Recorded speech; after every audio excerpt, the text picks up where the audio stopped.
Buckets. It's cold again, y'all. Rude. Look who's behind me. Look at her in there. Look at her in there. Hey, what's she doing? What are you doing over there? What are you doing over there? No, it's been a minute since I made a video. That's only because I messed my shoulder up, man. So get this. Riding a bike around the neighborhood. Got my dog on a leash because I like taking her out. I take care of that dog. And I usually hold her in my left hand, you know, and everything goes smooth. She kind of pulls a little bit in the beginning. Well, this time, she started pulling real hard as we went down the driveway, right? Pulls me into my neighbor's yard. And then I have to put both hands on the handlebars instead of holding her leash to the side because I got to get back on the sidewalk. Well, when I do that, the leash goes over the front brake and she stops to look at a rabbit. And I went end over end. I went over the handlebars, landed on my shoulder, messed it up. I was out for a month, which is hard for me. Hard for me, really a big deal. Not being able to throw, not being able to shoot a basketball, little things like that. And it really was a big deal. Sleeping is the biggest pain in the ass. Oh my goodness, shoulders. So I was feeling good. It took about a month and I started playing basketball. Started working out again, was doing real well. Then I did it again. I did it a second time a month later. Fell on my shoulder, same thing. I did it right in front of this girl and her dog. And I had my headphones in, my hood flew over my head. All I could do was be like, oh no, it happened again. No way, no way. She must have looked at me like I was crazy. She's probably laughing. My butt landed in the grass. It was all wet. Anyway, so I've been out another 2.5 weeks here. So today I'm out here in the cold. I don't care if it's cold. I'm able to shoot again. It feels good getting a little sweat going. It feels real nice. Been thinking of videos. I got the girls in middle school and 5th grade now. So just wanted to give you guys an update on why I haven't been around. And it's cold. It's that winter season coming around here in Colorado. It's chilly, man. It's starting to snow. You can see the flakes. At least I can see the flakes. But we're coming up on 1 year. We're coming up on 1 year since we finished the program. October 21st. And I've learned a lot about myself. I'll tell you what I've really learned. I've really learned how much patience I have being with some crazy Hispanic girl. Because I tell you what, man, she drives me nuts. And our kiddos are the same way. Emotional roller coasters. Just emotional wrecks. But hey, it's part of the process. It's part of the process. One thing I didn't have back in the day was patience. I didn't have any patience. Even as a young adult, I didn't have any patience. So that's what I've learned through this whole thing. Is that every day I'm growing a little bit. You know what's really good? People that can work a 9 to 5. Like people that can get up and go do that 9 to 5 every single day.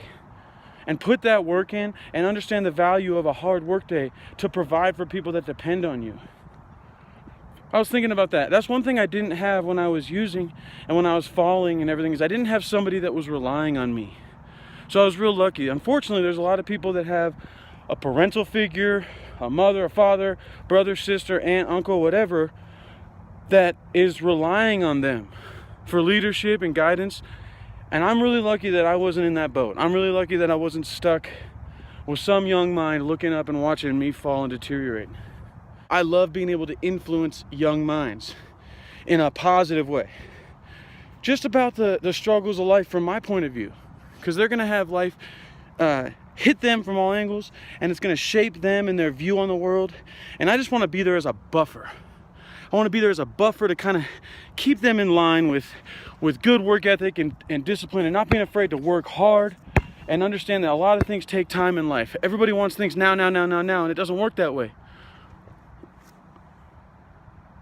Buckets. It's just a quick video update. If you guys have any questions for me since I finished the program, what my biggest obstacles have been, what my biggest triumphs have been, what I've learned about not going in there every day. I even stopped into my clinic about a week ago, and I hadn't been there in a year. I mean, I hadn't stopped in there. I just wanted to separate myself, and I just happened to be in the area, so I stopped in, saw my dosing nurse, saw my counselor. Everybody gave me hugs, and everybody was so kind. It was really nice to see them, but they all said that they could see a different glow, that I'm doing really well. I look at myself every day and positive talk and everything in the mirror. I know I'm a badass. But it's nice to hear other people recognize it after not seeing me for a while. Because sometimes I forget that there's a lot of changes happening on a daily basis. Since I see it every day, I kind of feel like I get stagnant. So that was really cool. I'm also going to start pranking my kids. I'm going to start these videos off with pranks on my children. It's going to be fun. And I think the first one I'm going to start off with is some liquid ass. That stuff is so funny. I want to get them so bad and see how if they puke, they might vomit. I'm going to make it smell so bad inside the house. Oh, it's going to be a good time. So yeah, we're going to start off with a prank. We're going to get some laughter, some jokes in, and then we'll talk about some serious stuff if we need to. But the point is, life is good, man. Life is good. And even now, more than before, when I was making videos regularly, I understand that the stuff that we went through, that darkness, those dark times, it has shaped my view of the world and made me the man I am now. You match that with playing sports and teamwork, they have made me realize that I am stronger than I could ever be. So the next thing that life dishes out, I'm going to be able to handle it. I'm not going to crumble. I'm not going to crumble, man. So, I love you, mofos. It's nice to talk to you guys again. It's nice to be out here shooting around, getting a sweat in, even though it's bitter cold, even though it's freezing out here. It's real nice to see you all. And thank you guys for the support. I know the channel got taken down. I think it got taken down because of marijuana in it, which is fine. I mean, there was 200 some videos we had up there, y'all. And that was a real gut punch. But, you know, that's okay. That's okay, because I'm changing the way I'm doing things. It's making me think and adapt. I could sit there and pout about it and make a big deal and do the woe is me thing like I was so used to growing up. I was so used to being woe is me. As soon as something bad like that happened where I was the victim, I would jump all over it and use that as my excuse to not put any more effort out. So we kind of changed it up a little bit. It's caused me to think about how I'm going to make videos, what the content's going to be about, and reminded me of what the purpose is. It wasn't to get views. It's not to get a high number of subscribers. That shit will just happen over time. What it is to just share my point of view as some dumb freckled kid who struggled with addiction and overcame it, and the lessons that I learned along the way. Because I'm not the only one.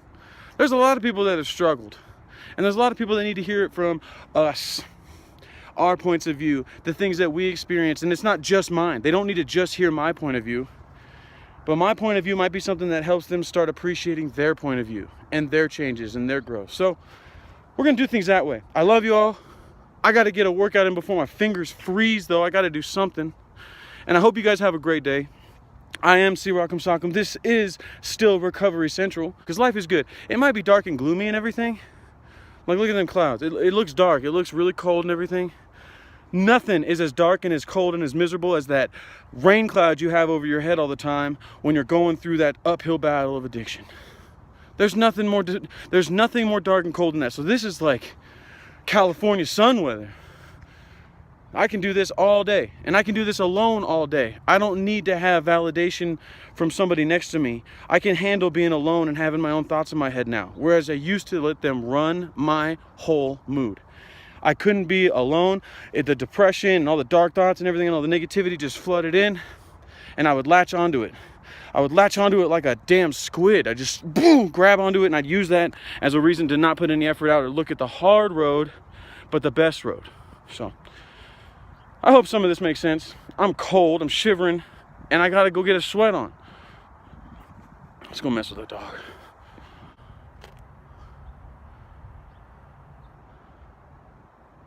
Hey, what are you doing?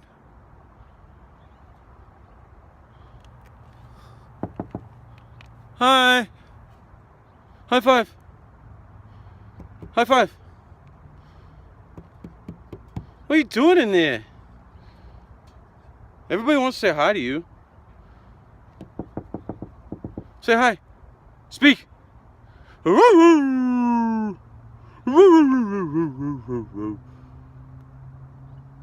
You guys have a good day, man. Thank you all for the continued support, and I love you guys. Have a good one. I'm out of here. Bam.